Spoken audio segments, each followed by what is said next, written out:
Alright, Diablo 4 fans, it's time to be serious. Put on your poker face, stop the laughter. This is not Stepsister Tuesday. This is Season 9 of Diablo 4. And at this point, I mean, all of us know it's gonna be shit. All of us know that we don't even need to play at this point to know that it's gonna be literally the same thing that we have already had for 8 seasons, but worse somehow, okay? I am going to be objective, but I don't think that there is going to be anything to be objectively positive about. Season 9, even though I haven't played it, and I will probably play it in a week or two for roughly 30 minutes because that's how long it typically takes the average person to get absolutely fucking bored of playing a Diablo 4 season at this point. Now, if not even less, honestly. If not even less. Most people probably honestly press the update button in the first 10% are like, up, mate, I'm done. That's enough Diablo 4. We're gonna see how truly bad it is. But for now, we're gonna listen to Riker and his brutally honest review of Season 9 Diablo 4. I hope you're ready. I sure am. Well, all of us are ready. We all know what he's gonna say. It's bad. Even Riker is gonna say it's bad, right? Hey folks, this is Riker, and is Diablo 4 Season 9 a win or an L? Let's discuss. Later in the video, we'll talk about the huge Microsoft layoffs this week. 9,000 jobs cut, studios closed, games I hope Phil Spencer gets fired 5 times. canceled.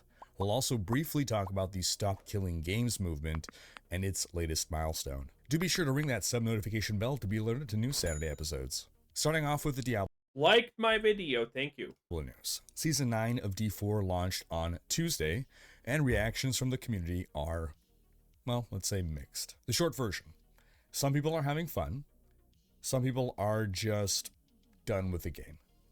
Same old without enough variation from season to season. And Yep. some people have just been waiting for the game to improve in significant ways, and they're not seeing those changes yet, and basically are waiting for expansion 2 at this point. Now, on paper, it's hard to argue. Anyone who thinks the new expansion is gonna change anything is insane. I'm just gonna put that straight out. Okay? If you think that the new expansion of Diablo 4 is gonna fix the game in any way, you're wrong.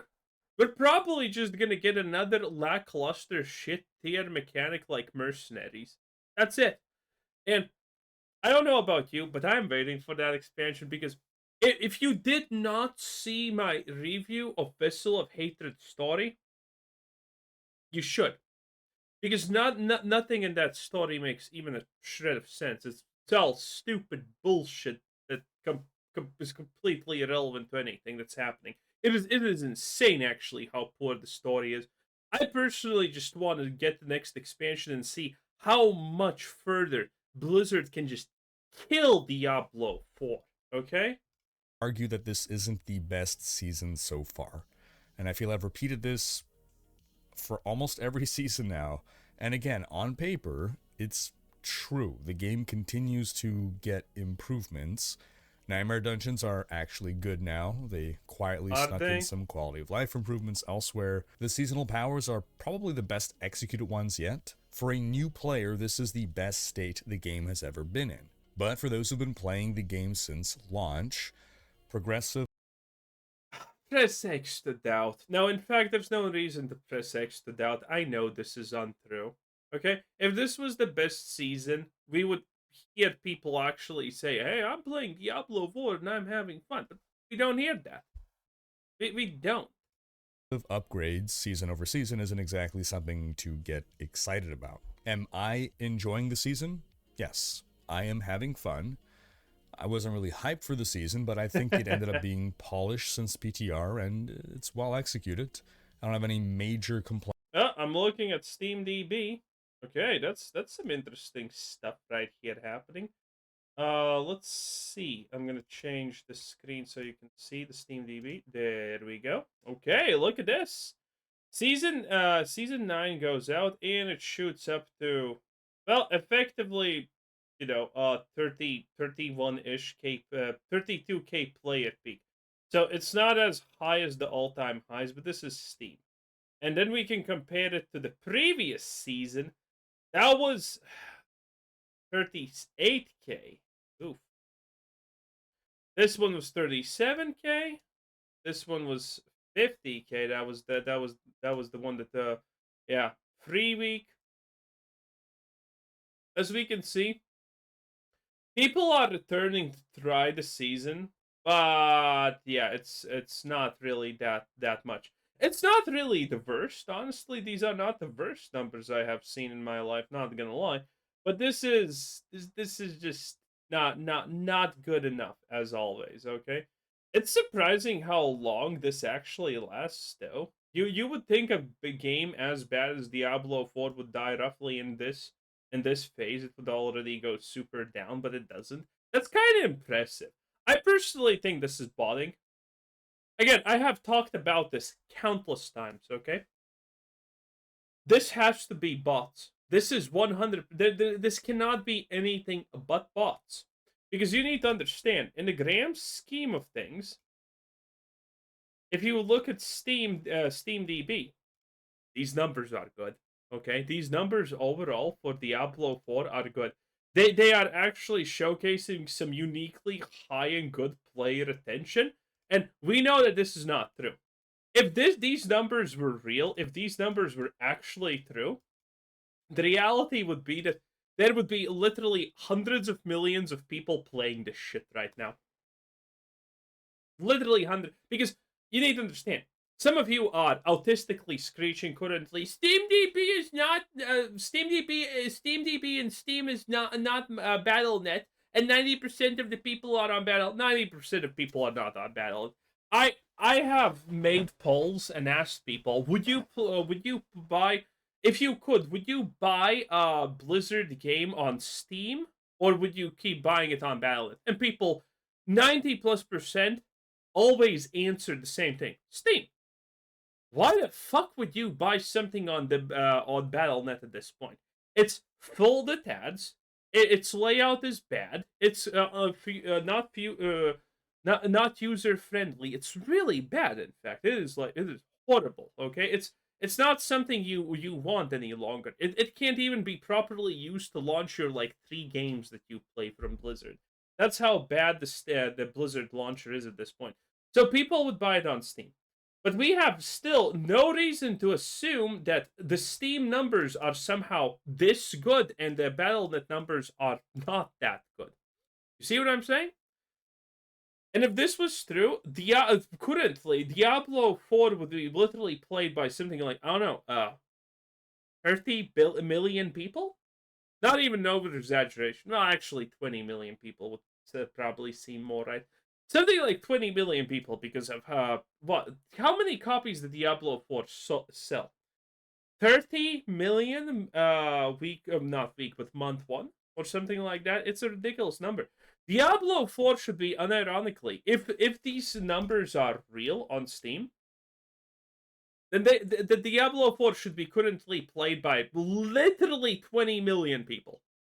And yet, when we go to this, when we probably go to things like Twitch, you're not going to see people stream it. It's not going to be popular, and no one's talking good about it.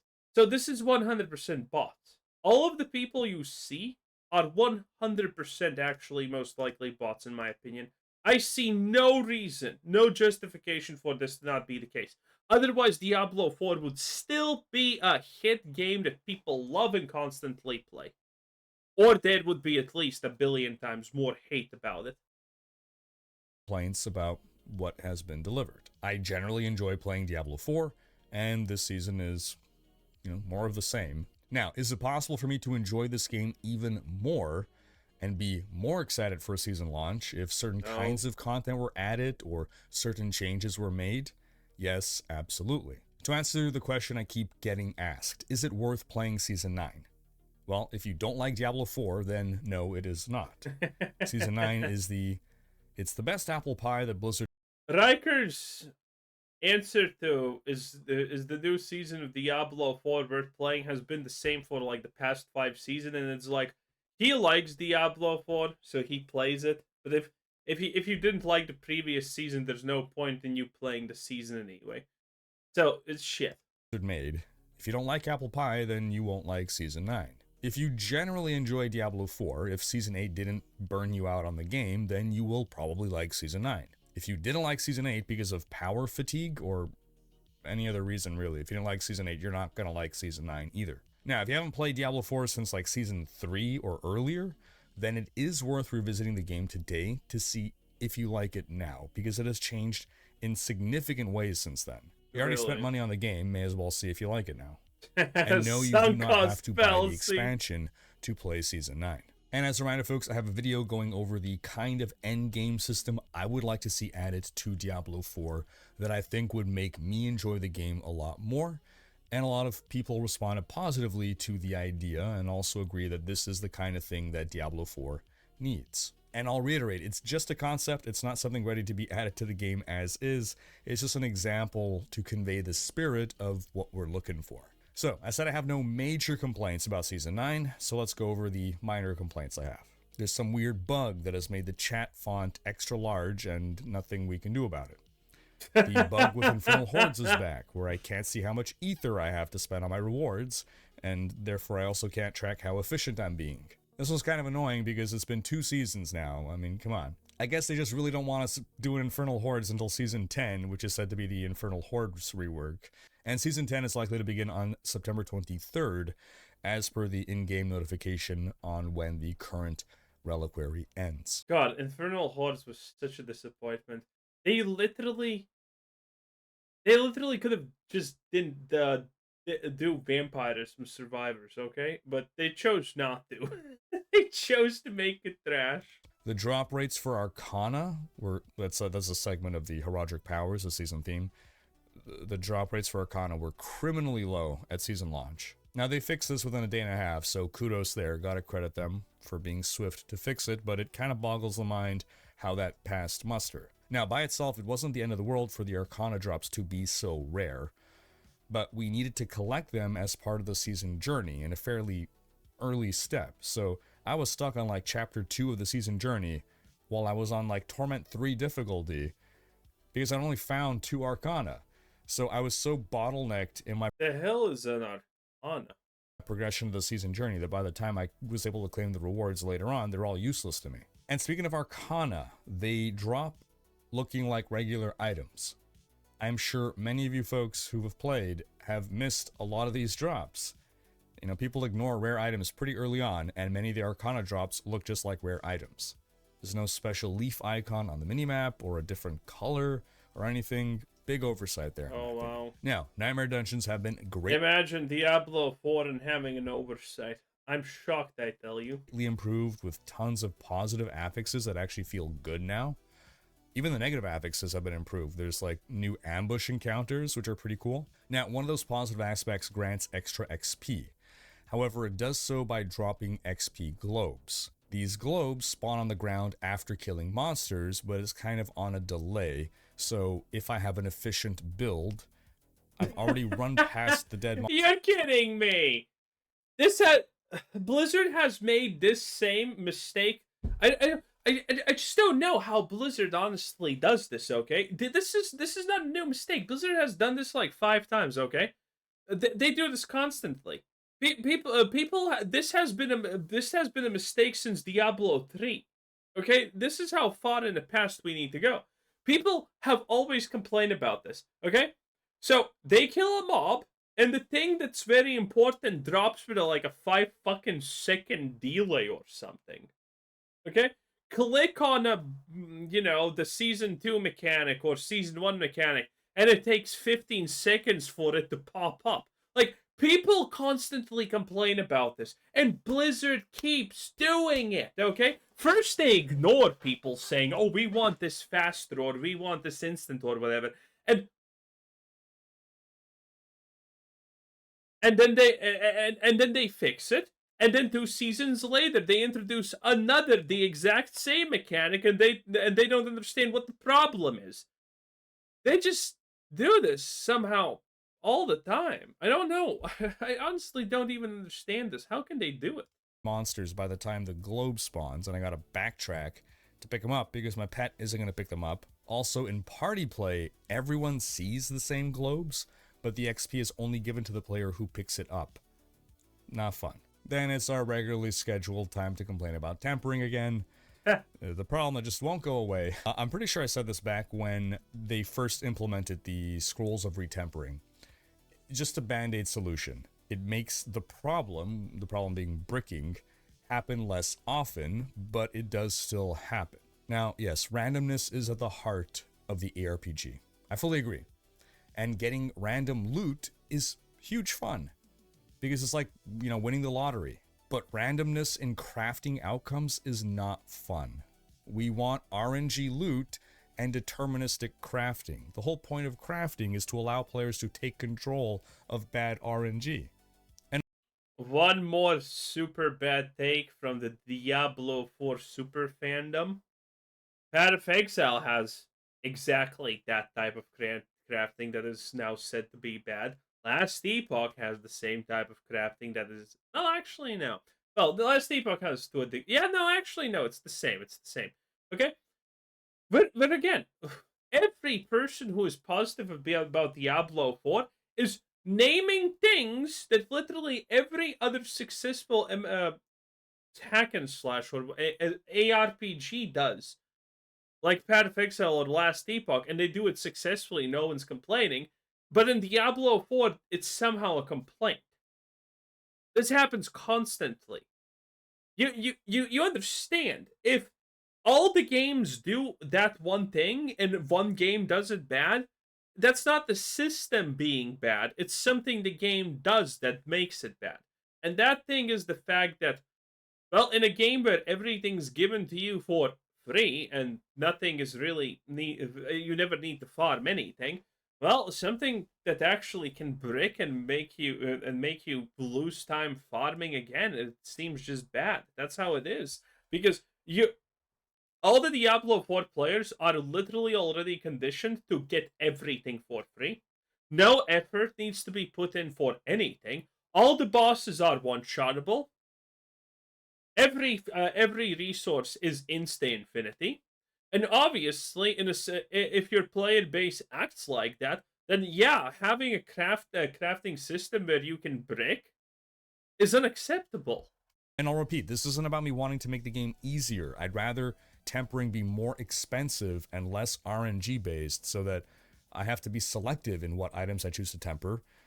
Because if I get an upgrade, maybe I can't afford to temper it until I farm back up the temper resources.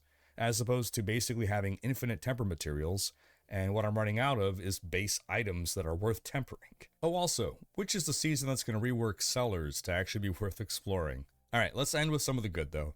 I was concerned that we would not feel the impact of our heraldic powers. I do very much feel the impact of my heraldic power. I think it's a lot of fun. I was concerned that the Astaroth fight would feel like a waste. This is the most insane thing, right?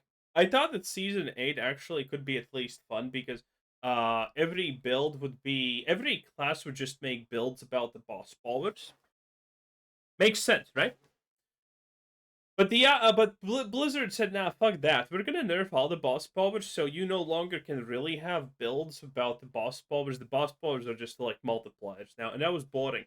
And now they just buffed the boss powers in Season 9. I mean, heraldic powers, fuck you.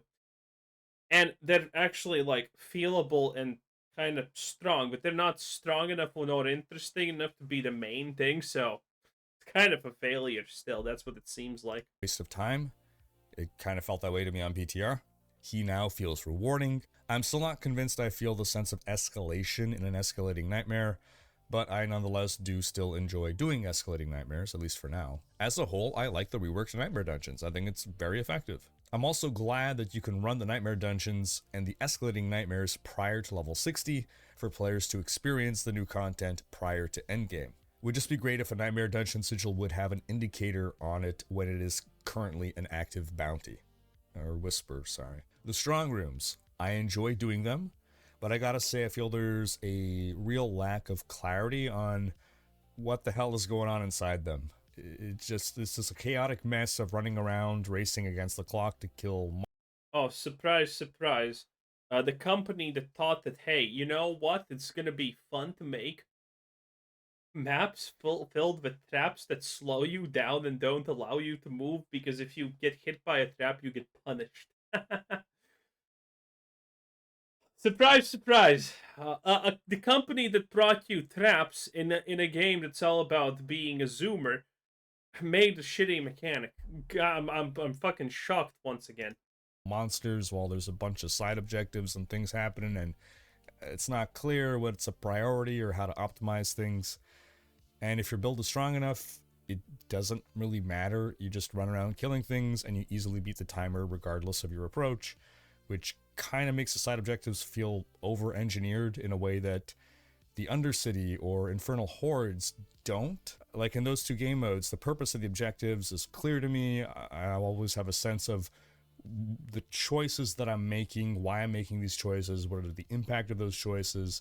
I don't know, maybe I just need more experience with strong rooms for it to click for me. Oh, we got a nice quality of life addition here. In the wardrobe, you can now select one transmog item, like a helm, a chest, whatever. You hold down your click or your select, whatever type of controller you're using, and it's going to apply the entire set of that transmog to your character, as opposed to just the one item.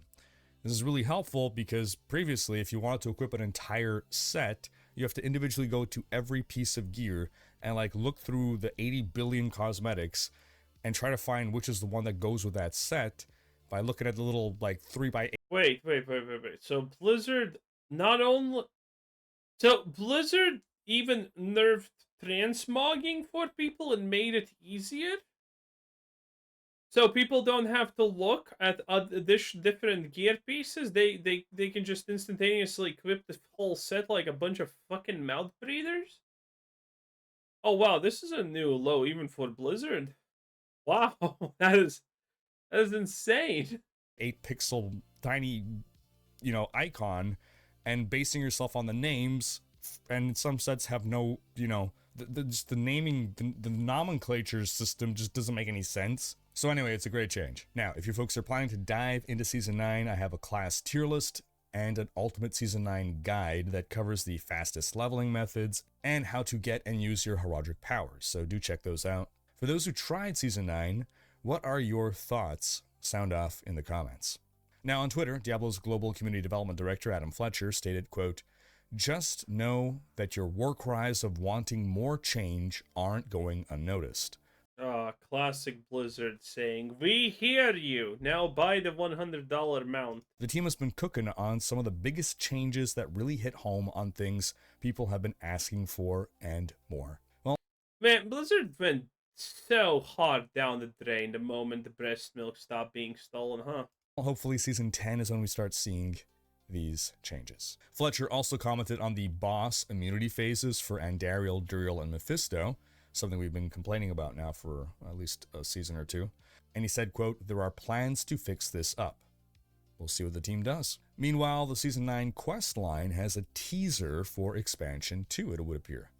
An NPC is urging townsfolk to head west on a pilgrimage to the Prophet. Now, this lines up with my theory that Mephisto, in disguise as Akarat, will head west across the sea, back to Honduras, to revisit Westmarch and other familiar locations to Diablo fans. I have a whole video going over my theories right here. Lastly, Diablo 2 celebrated its 25th anniversary last weekend, and Blizzard left a cryptic tweet stating, quote, "If you think you've seen and done it all, just wait for the chaos we're yet to unleash." Oh boy, I trust that a lot. Okay, what's gonna be the storyline? Mephisto tries to resurrect his brothers? Yep, that pretty much sounds about right. Andariel or Duriel showing up as just random MacGuffins because why not once again? Maybe. Maybe some Diablo 3 bosses showing up? Izul for the 25th fucking time. How about that? Yes, all of this sounds great, okay? Love it. Why doesn't something that's pure evil reanimate, reincarnate, and instead, take over the place it's currently at? Don't know. But yeah, I mean, sure. Why honestly not? Anyway, oh my god, this is so sad. This is just it's really sad, isn't it? It's just There's nothing. I feel like there's nothing that can be done to save Diablo 4. Ah, well, it is what it is. That was Riker. 10 out of 10. Bye.